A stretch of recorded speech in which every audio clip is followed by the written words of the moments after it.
来继续关心这婴仔口的放山潭，今仔日引导成功，规个拢放落来。那这林保署表示讲，因为拢有伫咧注意，水杯的人员含设备是拢真平安。感谢这营造公司含团队用上介少的时间含经费来解决问题。那让引起台北线磅空含这罗丹桥等公路局清理煞了后呢，今仔日下晡5点已经放行，恢复天上到倒愈久的这个入口，在港午的时段管制放行。为了要赶紧引流，花莲太鲁阁婴仔口放山湖的坝体边啊，怪手对2日开始进行降雨的工程。不过2日下晡，就是因为山顶落雨，水量增大，和工程是一度暂停。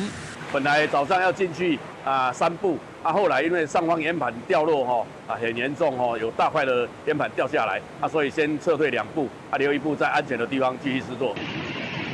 到2到中昼，因为上游继续落雨，发生坝体雨水一直冲，慢慢溃散，引发入口下游水位上升。林保署也赶紧发布通报单甲 CBS 简讯，真空下游河道，和人员甲机构暂时撤离。堰塞湖的水位从早上10点半的水位，一直到11点半溃决，到12点10分，40分钟之内下降约18公尺。目前我们持续观察监测当中，现场的施工人员都安全无虞。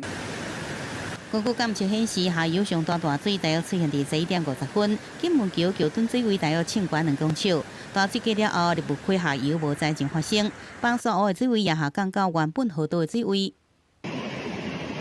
虽然有少量坝体残存的土石形成局部脱水的所在，不过对下游已经无地灾风险。为了原本来解决这个危害，林保署除了感谢宜兰甲花莲分署的努力，也特别致敬负责施工的营造公司，用上少的经费甲时间解除放山湖的风险。记者综合报道。